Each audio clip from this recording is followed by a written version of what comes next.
Olá, povo de Deus! Existe um ditado popular que diz que quem é vivo sempre aparece. Pois bem, aqui estou eu novamente para mais um encontro de catequese online. Desta vez estou com o livro da terceira etapa, ou manual, ou subsídio, né? Como queira chamar. Normalmente a gente chama aqui de manual de catequese ou subsídio de catequese. Isto porque o livro não é o único instrumento para que a gente possa fazer a catequese, não é a única ferramenta, ele é apenas um complemento, por isso a palavra subsídio. Subsídio seria um complemento. Enfim, aqui provavelmente você não teve acesso a esse livro ainda, ele está bastante surradinho porque já me foi passado de outros catequistas, a coordenadora de catequese trouxe ele de outros catequistas, não foi eu que deixei ele neste estado aqui, né? Mas enfim, a gente poderia falar sobre os 7 primeiros capítulos deste livro aqui, e eu só vou passar o título para vocês entenderem mais ou menos do que se trata. Calma aí, deixa eu pegar meu óculos. Apesar de ter falado meu óculos, esse óculos aqui nem é meu. Mas vamos lá. Os 7 primeiros capítulos, eu falo os 7 primeiros capítulos pelo seguinte. Ele forma um primeiro conjunto de encontros. Deixa eu limpar a lente aqui que eu tô vendo um risco nessa lente, meu povo. Muito bem, meu povo, voltamos. E essa primeira parte, como eu estava falando para vocês, trata-se de um conjunto de temas que é um complemento daquilo que eu já conversei com vocês. Como assim? Vamos lá, vamos entender. O primeiro encontro é: eis nossa missão, anunciar a boa nova a toda criatura. O segundo encontro: o Espírito Santo anima a comunidade. Esses são todos os títulos. O terceiro encontro: a igreja nasce no coração de Jesus Cristo. O quarto encontro: somos igreja, povo de Deus. O quinto encontro: nós somos o corpo de Cristo. O sexto encontro: rezemos ao Senhor. E o sétimo encontro: Maria, mãe da igreja. Baseado nisso que você ouviu aqui, vamos relembrar um pouquinho aquilo que eu falei para vocês no nosso primeiro encontro de catequese online. No nosso primeiro encontro de catequese online, eu abordei a história da salvação e aonde aparece o Pai, o Filho e o Espírito Santo nessa linha do tempo chamado história da salvação. Vale relembrar que tudo começa com a criação do mundo, e quem cria o mundo é o Deus Pai. É o Pai, né? Na nossa linha do tempo, das 3 pessoas da Santíssima Trindade, quem realiza a criação do mundo em 7 dias é o Deus Pai, o Deus Criador. E Deus cria um mundo perfeito, não há nada de errado no mundo. Este é o sentido do número 7. Deus criar um número em 7 dias. 7 é o número da perfeição, é o número da plenitude. No entanto, o homem se corrompe logo na criação do mundo. O mal vem ao mundo e tenta corromper o homem que se deixa seduzir pelo mal. O homem quer ser igual a Deus. E nessa ânsia de ser igual a Deus, ele se corrompe. O homem acha que pode ser autossuficiente. O homem acha que pode viver sem Deus. Porque, resumidamente, é isso. Se você é igual a Deus, se você tem o mesmo conhecimento de Deus, você não precisa de Deus. Já pensou nisso? E é isso que acontece. E por isso eles comem o fruto da árvore proibida. Ou seja, povo de Deus, o homem quer ser igual a Deus desde a criação do mundo e hoje continua achando que é igual a Deus. Você se acha igual a Deus quando você deixa de rezar, quando você deixa de ir à missa, você se acha autossuficiente. A missa sempre fica em último lugar, sempre tem alguma coisa mais importante para você fazer. Já pensou nisso? Mesmo sem perceber, é assim que acontece na prática. Ah, hoje eu tô com preguiça, hoje eu vou dormir até mais tarde, domingo é o único dia que eu tenho de folga, domingo é o único dia que eu tenho para passear. E Deus vai ficando de lado e você vai fazendo todas as outras coisas que você acha necessário, mas Deus sempre fica em último lugar. Já pensou que é assim? Ah, por que eu vou aprender catequese? Catequese é chata. Esse catequista chato falando, eu vou jogar Free Fire. Eu vou assistir YouTube. Eu vou gravar dancinhas por TikTok. Eu vou ver TikTok. E assim vai. Deus é sempre o último lugar na vida da maioria das pessoas, desde a criação do mundo. Sempre as pessoas estão se corrompendo e comendo as frutas que não podem ser comidas. Mas Deus ama o ser humano e jamais desiste do ser humano, por isso Ele coloca os profetas para trazer a mensagem dele ao ser humano. Deus escolhe homens e mulheres fiéis a Ele, chamados profetas, que vêm trazer a mensagem de Deus ao povo, revelar ao povo aquilo que Deus espera de cada um. O povo ouve os profetas, mas ignora, então Deus se faz carne, se faz homem também e vem habitar entre nós na pessoa de Jesus Cristo. Então, acompanhando a linha do tempo, primeiro Deus criou o mundo é perfeito, o ser humano é perfeito também. Mas o ser humano se deixa seduzir pelo mal e se corrompe e perde aquela perfeição em que Deus criou o ser humano. O ser humano é perfeito porque o ser humano é criado à imagem e semelhança de Deus. O ser humano é criado para amar. No entanto, o ser humano se corrompe e acaba transformando o amor em ódio. O ser humano acaba não amando o próximo como era o do desejo de Deus. E isso só acontece porque Deus dá liberdade ao ser humano. Deus ama tanto o ser humano que deixa ele ser livre para agir como ele quiser. Mas Deus não desiste do ser humano e vem mandando o seu recado, mostrando qual que é a vontade dele para com o homem. Mas o homem não escuta, então ele se faz carne e ao invés de falar ao ser humano, Jesus Cristo, que é Deus feito homem, vive a vontade do Pai, vive a vontade do Criador.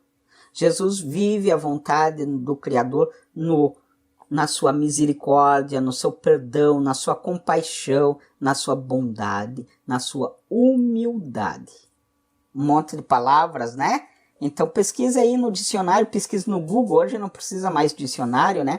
Hoje você tem o Google. Pesquise isso que eu falei aí. O que é humildade, o que é bondade, o que é misericórdia, o que é compaixão. E Jesus era tudo isso.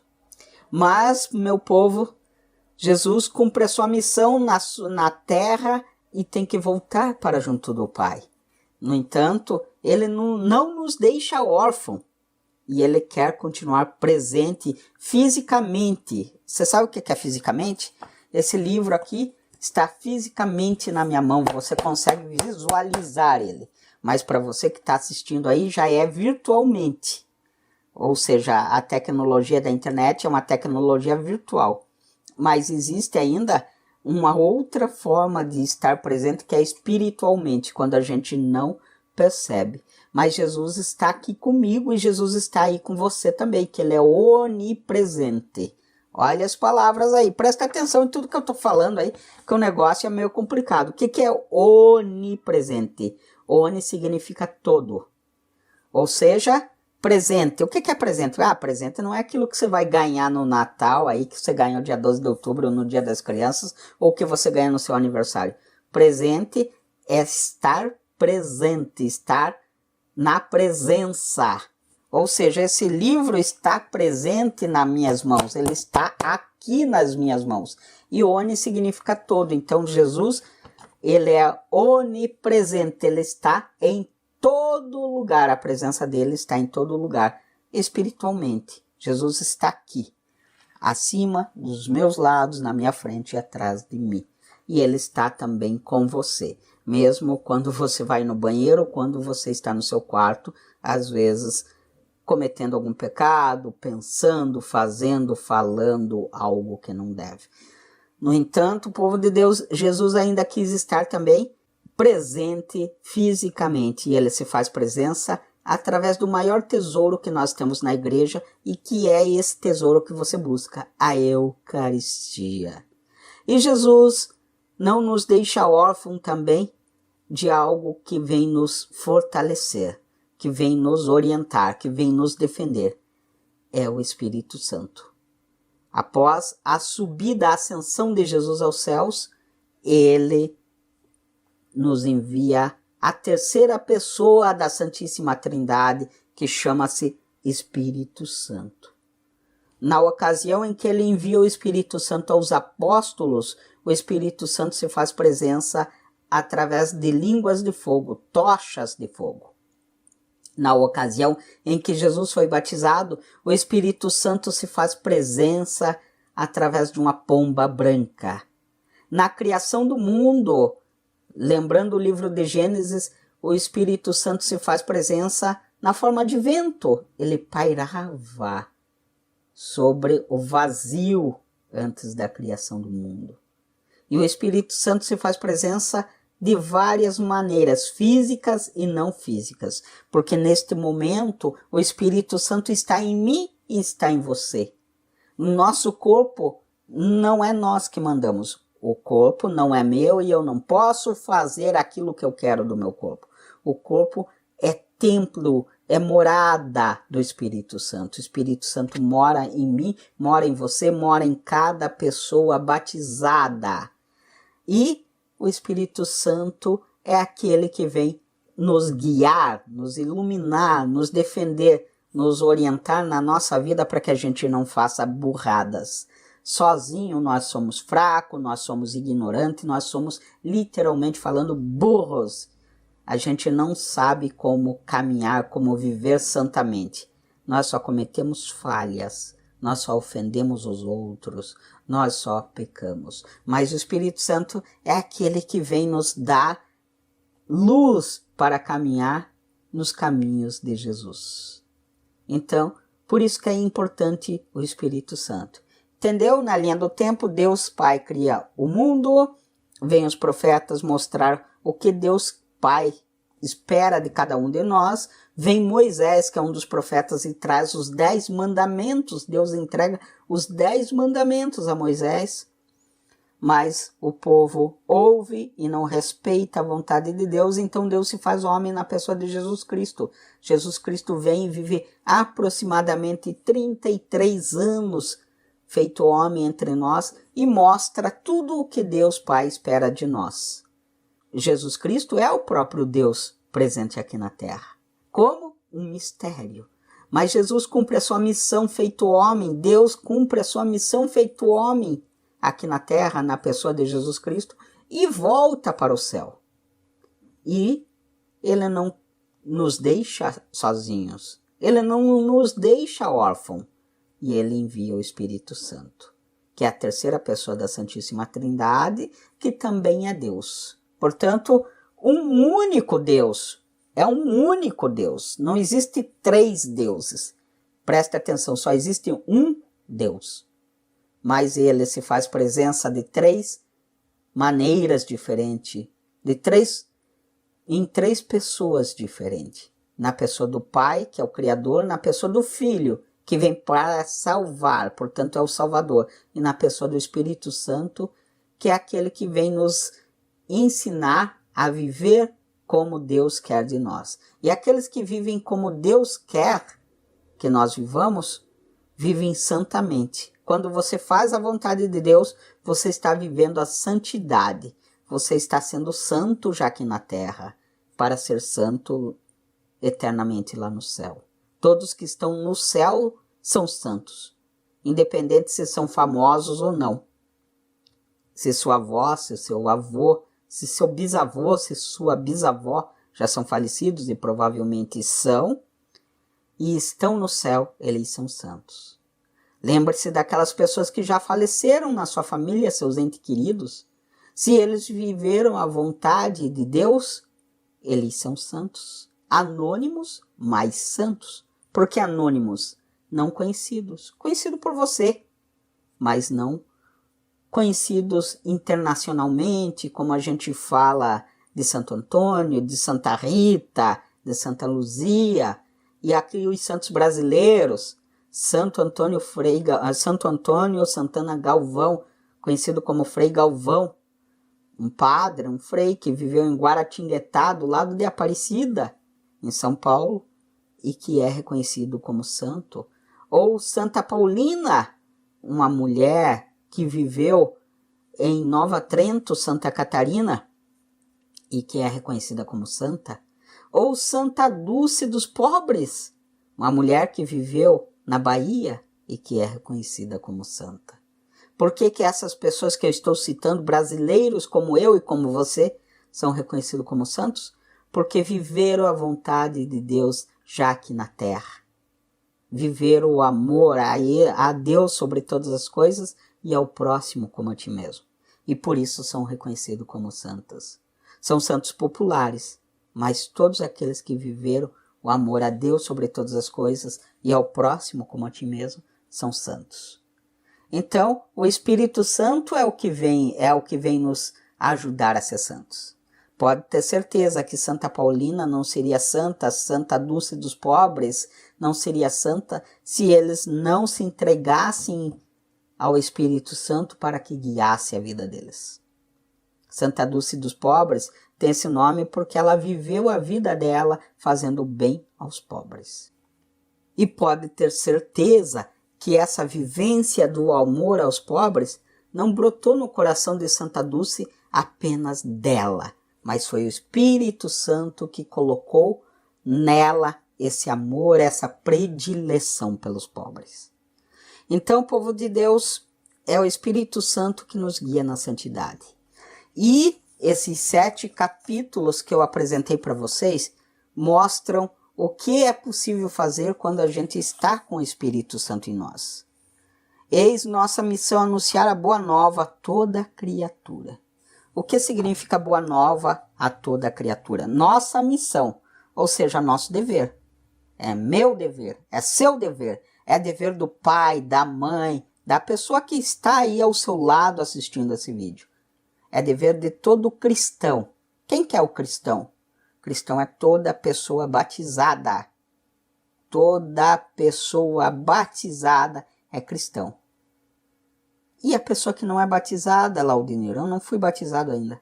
É uma criatura. Deus criou. Então é uma criatura. É uma criatura de Deus. Mas após o batismo, torna-se um cristão. O que é o cristão? Aquele que segue Jesus Cristo. E aquele que segue Jesus Cristo tem como missão anunciar a boa nova a toda criatura. O que é boa nova? Boa nova é o próprio Jesus Cristo. Anunciar a boa nova significa anunciar Jesus Cristo a toda criatura. Por que criatura? Criatura é aqueles que não foram batizados ainda. Apesar que a gente tem criaturas que já foram batizadas. Como assim, Laudinir? Tem muita gente que foi batizado, mas que não conhece Jesus. Tem muita gente que recebeu o Espírito Santo no batismo, mas o Espírito Santo precisa ser frutificado dentro de nós. Como assim? Você já viu uma plantinha que você semeia num vaso ou na terra? Ela precisa ser cultivada. Muitas crianças já fizeram aquela experiência do feijãozinho no algodão com água. Precisa ser cuidado, precisa ser adubado, precisa ser cultivado. O Espírito Santo é a mesma coisa. O Espírito Santo, você recebe ele na ocasião do seu batismo. Mas se você não cuidar dele, se você não cultivar através da oração, através da vivência cristã, indo na missa, rezando, se dedicando ao Espírito Santo, ele não vai germinar, ele não vai dar frutos dentro de você. E muita gente é assim, recebeu o batismo e a partir do batismo nunca mais fez mais nada, nunca mais rezou, nunca mais foi na igreja, nunca mais lembrou de Deus, viveu afastado de Deus. Então o Espírito Santo não frutificou dentro dessa pessoa. E por isso é importante que a nossa missão seja levar Jesus Cristo, a boa nova, a boa notícia de Jesus a todas as pessoas. É disto que fala o nosso primeiro capítulo. Vamos lá, vamos ler aqui a introdução dele. Eis a nossa missão, anunciar a boa nova a toda criatura. A morte de Jesus não foi o fim de sua pregação, porque ele deixa aos discípulos a missão de continuar a sua obra anunciando a boa nova para construir o reino de Deus. Continuar a obra de Jesus é a missão dos cristãos de todos os tempos. Você entende? Jesus viveu 33 anos entre nós. Durante 30 anos ele viveu como um homem, vamos dizer assim, normal, ajudando seu pai nas atividades de marceneiro, construindo móveis. Afinal, era isso que José, ou São José, fazia. Mas os 3 últimos anos de Jesus foi anunciando a vontade de seu verdadeiro pai, que é o Deus Criador do mundo. E nesse tempo em que Jesus anuncia a boa nova do Pai, a boa notícia da vontade do Pai, ele, ao mesmo tempo, é um professor que ensina os discípulos a fazerem aquilo que o Pai quer. E a missão é passada aos discípulos. E hoje, nós somos discípulos, porque através do batismo, um discípulo torna outro discípulo. Exatamente. Ficou meio confuso? Vamos entender melhor. Até você ser batizado, você não é um seguidor de Cristo, você não é um cristão, como eu disse. Mas após o batismo, você torna-se um cristão. E cristão é um discípulo de Cristo, é aquele que segue Cristo. O que os discípulos faziam? Seguiam Cristo, literalmente. Eles seguiam Jesus. Se Jesus ia numa cidade, eles iam atrás dele naquela cidade. Se Jesus entrava numa casa, eles entravam com Jesus naquela casa. Mas era o Jesus físico, o Jesus homem. E hoje, Jesus está onde? Hoje Jesus está espiritualmente entre nós. E como que nós seguimos Jesus hoje? Como? Deixa eu pegar aqui, deixa eu mostrar. Essa é uma das formas de seguir Jesus também, ó. Cada vez que você reza o terço, você está prestando homenagem, entregando uma rosa a Maria e seguindo Jesus, porque aqui no terço se fala dos mistérios da vida de Jesus. Mas não é exatamente esta forma que eu ia mostrar para vocês de seguir Jesus. Até tem 3 aqui. Estou com 3. Qualquer hora eu mostro para vocês todas as Bíblias que eu tenho. Acho que eu tenho umas 10. Mas a melhor forma de seguir Jesus é através da palavra de Deus. Aqui você encontra a vida de Jesus, o que ele ensina e o que ele quer de nós. Aqui você encontra tudo o que Deus espera de cada um de nós. O que espera de mim e o que espera de você. É desta forma que a gente segue Jesus. E uma das coisas que Deus espera de nós é que a gente viva em oração. E a gente vive a oração não só em casa, mas principalmente na missa. Seguir Jesus, também não seguimos Jesus somente espiritualmente. Devemos buscar Jesus fisicamente, através da Eucaristia. É este o propósito de você estar fazendo catequese hoje. Buscando a Eucaristia. E buscar a Eucaristia é buscar Jesus fisicamente, povo de Deus. Fisicamente. Já pensou? Você, o seu corpo e o corpo de Jesus sendo um só, através da Eucaristia. Se Jesus já faz muito por nós, mesmo sem a gente buscar Ele, muitas vezes a gente não busca Jesus como deveria. A nossa oração é o nome do Pai, do Filho e do Espírito Santo, que é rapidinho. Ou meu Jesus me ajude. Nossa oração dura menos de 1 minuto. E mesmo assim, Jesus está sempre nos ajudando, nos guiando. Agora imagine o quanto Jesus pode nos ajudar quando nós temos Ele fisicamente dentro de nós, através da Eucaristia. Por isso é importante buscar Jesus sempre na Eucaristia. E para complementar esse encontro, povo de Deus, a tarefa fica com vocês. Para que você entenda um pouco mais sobre o que eu estava falando, você vai ler uma leitura da Bíblia. Eu espero que você tenha uma Bíblia dessas em casa. Mas se você não tem, hoje é fácil você baixar qualquer aplicativo que tem Bíblia e Bíblia católica. Digita lá na sua loja, na Play Store, Bíblia católica. E você já vai encontrar alguma Bíblia aí católica para você ler. Não vá baixar aplicativo evangélico. Busque a Bíblia católica, que tem os 73 livros. A Bíblia evangélica é a mesma Bíblia nossa, só que eles cortaram 7 livros. Toda a Bíblia tem a mesma origem. Até quando você vê um evangélico falando Bíblia católica, já dá para pressupor que ele não entende absolutamente nada de Bíblia. Já dá para saber que ele é um analfabeto em Bíblia. Porque toda a Bíblia é católica. A Bíblia nasceu em 3 línguas: hebraico, aramaico e grego. E foi um santo católico, um padre católico chamado São Jerônimo, que transformou a Bíblia na língua latina. Ele pegou do grego, do hebraico, do aramaico e traduziu a Bíblia para o latim. E a partir da Bíblia em latim é que surgiu as outras Bíblias.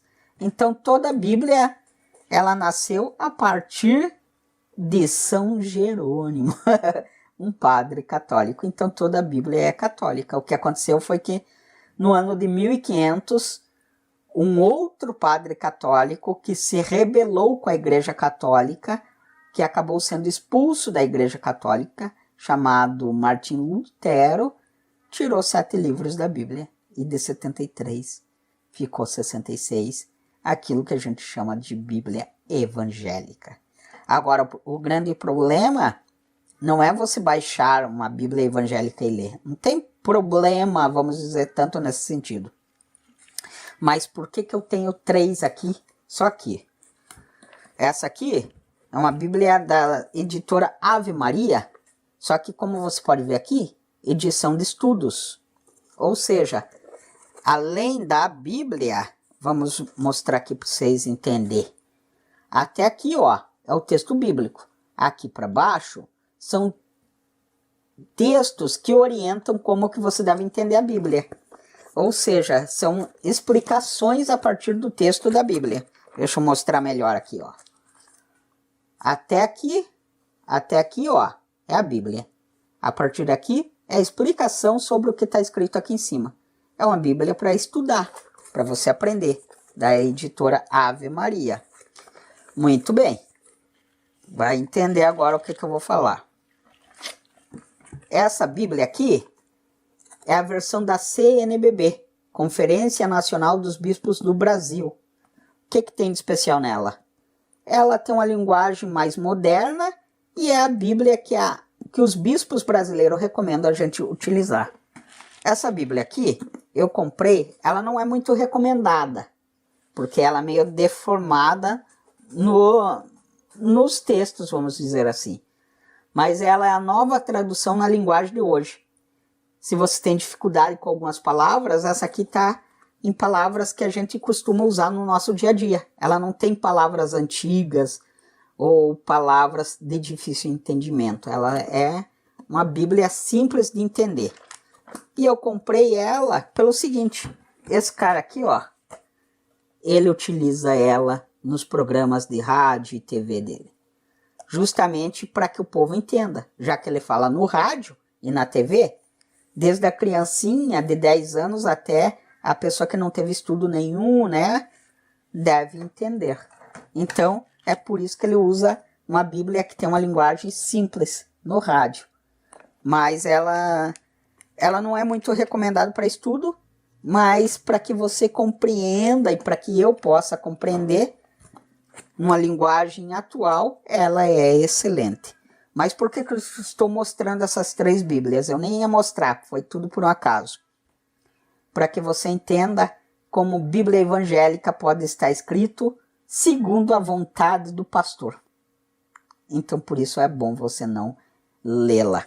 Ou seja, eu tenho 3 Bíblias. três aqui, né? Eu tenho umas 10 no total aqui. Eu tenho 3 Bíblias aqui. As 3 têm o mesmo conteúdo, o mesmo texto. No entanto, se você for ler, as 3 vai ter alguma mudança, por mais pequena que seja, na forma como está escrito. Se você pegar uma Bíblia evangélica, também vai ter diferença. Por isso eu não recomendo Bíblia evangélica. Então você vai pegar a sua Bíblia católica. Se você não tiver uma Bíblia católica na sua casa, primeira coisa que eu digo, cria vergonha na cara. Pede para o seu pai, para sua mãe, para o seu responsável comprar uma Bíblia católica.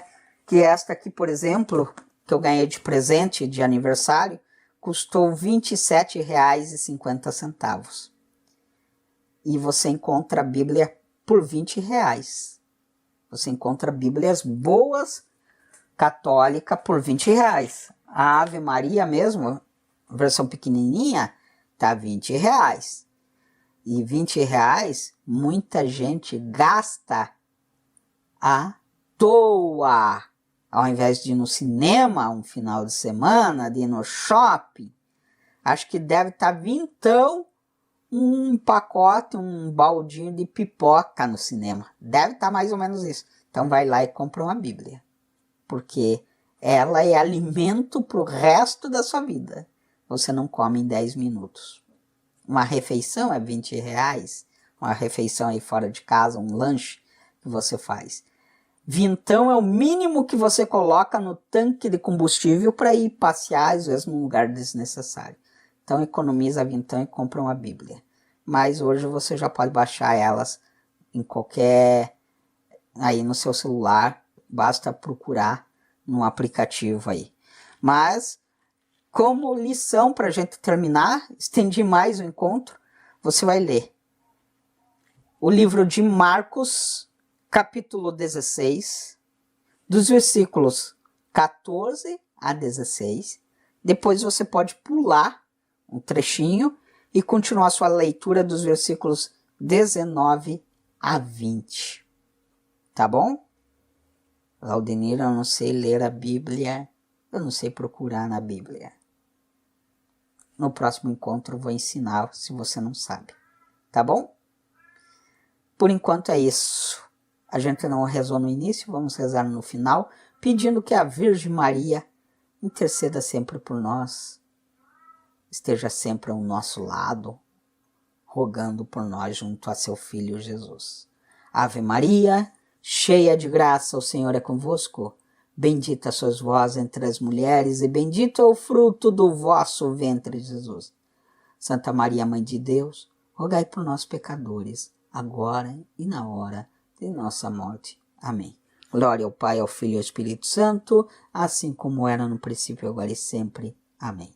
Vamos fazer o sinal da cruz e pedir a proteção de Jesus Cristo, do Pai, do Filho e do Espírito Santo, melhor dizendo. Pelo sinal da Santa Cruz, livrai-nos Deus, nosso Senhor, dos nossos inimigos. Em nome do Pai, do Filho e do Espírito Santo. Amém. Até a próxima.